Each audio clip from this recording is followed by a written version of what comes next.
If you want to change the world, start off by making your bed.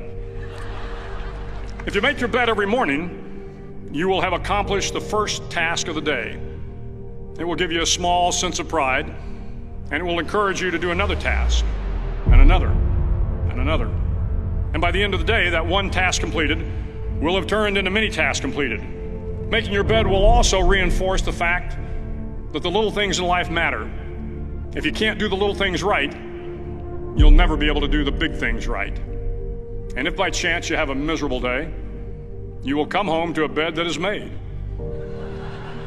that you made. And a made bed gives you encouragement that tomorrow will be better. To pass SEAL training, there are a series of long swims that must be completed. One is the night swim. Before the swim, the instructors joyfully brief the students on all the species of sharks that inhabit the waters off San Clemente. They assure you, however, that no student has ever been eaten by a shark, at least not that they can remember. But you are also taught that if a shark begins to circle your position, stand your ground. Do not swim away. Do not act afraid. And if the shark, hungry for a midnight snack, darts towards you, then summons up all your strength and punch him in the snout, and he will turn and swim away. There are a lot of sharks in the world. If you hope to complete the swim, you will have to deal with them. So if you want to change the world, don't back down from the sharks. Over a few weeks of difficult training, my SEAL class, which started with 150 men, was down to just 42. There were now 6 boat crews of 7 men each. I was in the boat with the tall guys, but the best boat crew we had was made up of the little guys, the Munchkin crew, we called them. No one was over 5'5". The Munchkin boat crew had 1 American Indian, 1 African American, 1 Polish American, 1 Greek American, 1 Italian American, and 2 tough kids from the Midwest. They out-paddled, outran, and outswam all the other boat crews. The big men in the other boat crews would always make good-natured fun of the tiny little flippers the Munchkins put on their tiny little feet prior to every swim. But somehow these little guys from every corner of the nation and the world always had the last laugh, swimming faster than everyone and reaching the shore long before the rest of us. SEAL training was a great equalizer.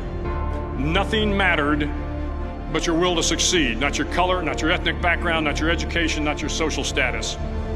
If you want to change the world, measure a person by the size of their heart, not by the size of their flippers.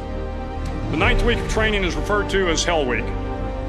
It is 6 days of no sleep, constant physical and mental harassment, and 1 special day at the Mud Flats. The Mud Flats are an area between San Diego and Tijuana where the water runs off and creates the Tijuana Sloughs, a swampy patch of terrain where the mud will engulf you. It is on Wednesday of Hell Week that you paddle down to the Mud Flats and spend the next 15 hours trying to survive this freezing cold, the howling wind, and the incessant pressure to quit from the instructors. As the sun began to set that Wednesday evening, my training class, having committed some egregious infraction to rules, was ordered into the mud. The mud consumed each man till there was nothing visible but our heads. The instructors told us we could leave the mud if only 5 men would quit. Only 5 men, just 5 men, and we could get out of the oppressive cold. Looking around the mud flat, it was apparent that some students were about to give up. It was still over 8 hours till the sun came up. 8 more hours of bone-chilling cold. The chattering teeth and the shivering moans of the trainees were so loud, it was hard to hear anything. And then one voice began to echo through the night. One voice raised in song. The song was terribly out of tune, but sung with great enthusiasm. One voice became 2, and 2 became 3, and before long, everyone in the class was singing. The instructors threatened us with more time in the mud if we kept up the singing, but the singing persisted, and somehow the mud seemed a little warmer, and the wind a little tamer, and the dawn not so far away. If I have learned anything in my time traveling the world, it is the power of hope. The power of one person, a Washington, a Lincoln, King, Mandela, and even a young girl from Pakistan, Malala.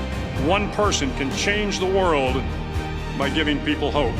So if you want to change the world, start each day with a task completed. Find someone to help you through life. Respect everyone. Know that life is not fair and that you will fail often.